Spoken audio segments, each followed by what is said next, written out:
One of the things I wanted to touch on was this, and I did not see this coming, but Derek Carr decided, you know what? I'm walking away from the game, the quarterback of the New Orleans Saints. Now, Derek Carr has been a lot of places, but specifically with the Raiders and all the rest of it. And, you know, it's interesting because just last week we were talking about what piece do you need to the puzzle of a football team you've got to have? Well, it's quarterback. Well, Pittsburgh doesn't really have a quarterback right now. You know who else doesn't have a quarterback right now? Now it's New Orleans. So, I wonder if this is going to get Aaron Rodgers kind of getting out of bed and start thinking about something, John, because it could be pretty interesting. By the way, last year, the team went 0-7 when Carr wasn't quarterbacking the team. But they did draft a kid, that big kid out of Louisville, who's an older kid. He's like 24 or 5 years old, but Tyler Show. And then you've got Spencer Rattler. You've got another guy as a backup. So they need a quarterback in a bad way. They're going to be hunting around. They've had the room, John. And I just read an article where Aaron Rodgers said, you know what, I'd play for $10 million. Well, if he's a man of his word and it's not $30 million or something higher, but if he gets it at $10 million, why wouldn't check out? I mean, I love Pittsburgh, but, you know, it's another one. It would make a lot of sense. He'd probably have a little bit more camaraderie with the quarterback coach, who is actually the head coach. I think Kellen Moore would be really, really interesting to see how that whole thing could come together. Because one thing's for sure, we know who runs Pittsburgh. That head coach runs that team. And if you don't want to do what he doesn't want you to do, I'll tell you what, see you later. I think down in New Orleans, it might be a little bit different, but it also might be, something where it actually is a better fit. It might be a better fit. Great receivers, good offensive line, really good defense. There's a lot of things to it. What do you think of that one, John? I mean, now Aaron Rodgers has got two really, really interesting potential landing spots. Yeah, he does. But like you say, Pete, if he picks New Orleans, it can't be as much because they got $50 million in dead money from Carr. Because they already had to take that salary cap hit. So they might be able to scrape together a way to get him, Pete, for, like you say, $10 million. But I still like, the idea of getting that monster that they got from Seattle, getting him the ball, because that guy is a man-child. Yeah, the wide receiver that, looks like a tight end but runs like a wide receiver. Meanwhile, they got a rookie, second-round pick, the 40th pick overall, which means he was, almost 100 picks ahead of Sanders, Pete. So they like this Tyler Show. Yeah. Do they like him enough to bet this season on that guy, or would they like to have Aaron Rodgers there for a year or two and then turn it over to Tyler? Or to, like you say, Rattler or one of these guys. I don't know, Pete. This is brand new information, but I would still be very tempted if I were Aaron Rodgers to take advantage of what they've got, because similarly, they've got a great defense. Yep. They've got great receivers now. They got rid of Pickens, who was a bit of a problem with the coach. And I think they're in pretty good shape up in Pittsburgh as well, if they get the quarterback. Yep, absolutely. I totally agree with you. How about the NBA, just real quick, John? I wanted to run on this one. The Cavaliers were one of the top teams the entire year. At some points, they were number one. At some points, they were number two. I don't think they even slipped below number two. But they're down now 3-1 to the Indiana Pacers. And you kind of wonder, John, I mean, is this going to be one of these collapses that a lot of people are going to say, hey, now, wait a minute, we didn't really see this one coming. They scored Indiana 80 points last night. They scored in the first half. Gives you a little bit of an idea how well they were playing and just the butt kicking that they actually gave them yesterday.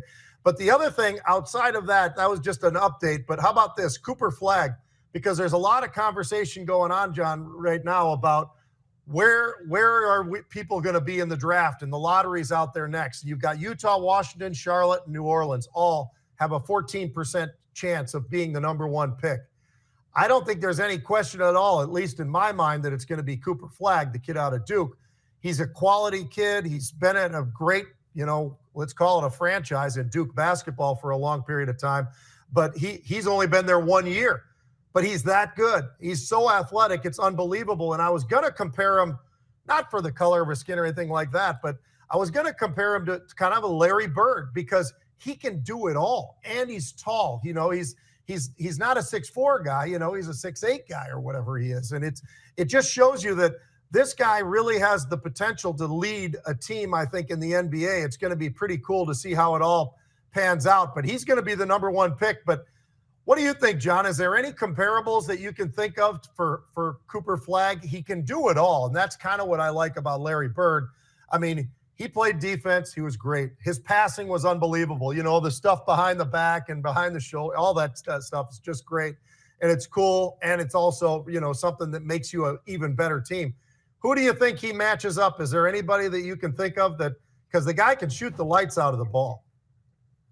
He can shoot the lights out. He distributes the ball, as they say, as our buddy Charles Barkley would say, or your pal, Shaq. He distributes the ball pretty well. Yeah, he does. Shaq has the world's deepest voice. He is such an amazing human and a great investor. But it's not about Shaq. It's about Cooper Flagg. Pete, he makes almost as much as the average NBA rookie. I mean, you know, the number one pick usually right now, I asked Grok this morning, makes about 10 million. The number two pick, about 9 million. And then it goes down from there. He's making, I think, 7 at Duke and having a great time. So, you know, he plays a lot more games if he comes into the NBA. He's going to wear his body down more and all the rest. I mean, for the right sort of situation, if I'm Cooper Flagg, I stay at Duke because he's already making the money. It's not like the old days where you'd have to buy an insurance contract against your injury or whatever. He's already making the money. Like I say, I'm pretty sure it's $7 million a year, Pete. It's crazy. Collectively, and maybe New Balance might be his main sponsor. I can't remember for sure. But anyway, I think if that kid does come out for the draft, he is the number one pick overall. Mm-hmm. And again, a guy who's willing to share the ball and also willing to drop threes from all over the court and slam. There aren't a lot of guys that do all of those things, but the ones that do usually end up in the Hall of Fame. So I'm going to say, I'm not saying he's there, but I'm saying the guys that do what he can do usually end up in the Hall of Fame. Yeah. Well, he's a player like Magic Johnson. He's a player, you know, like Larry Bird. I mean, I think he's the fuel of a team coming down the court with the ball and whatever he wants to do. And he's got that size factor too. So there's a lot of reasons why I think that he's really a very special player. And I think he can be pretty physical if he wants to be. He probably might want to gain a few more pounds, but I think he could be pretty physical at the NBA level as well. All right. We thought you guys would enjoy this. It's been a couple days since we had one of our sports highlights here. And one of Pete's pals, who he was hanging out with in Japan at the Japan Bowl back in his college days, was this gentleman, Mr. Bo Jackson, and might be the best to ever put on a chin strap as a running back, Pete. And then, of course, did fantastic things on the football field. In fact, one of the biggest egos in all of sports, Deion Sanders, when they asked him, well, who's the best? He said, ain't no doubt about it, Bo Jackson. Bo Jackson. He's the greatest athlete ever. Honestly, I think he's the greatest athlete ever, John. And when you consider the track side of it, the football side of it, the baseball side of it, I mean, the guy, there is nothing the guy couldn't do. Bobsledding. He and Herschel both kind of toyed around with that. Yeah, they did. But yeah, take a look at this run. Just a simple pitch to the outside. Look at him just.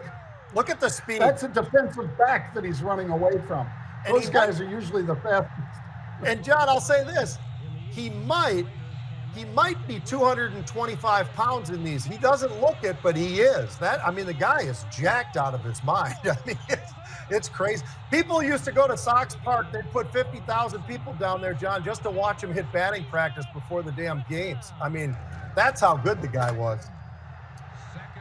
His football side, though, man. Powerful dude.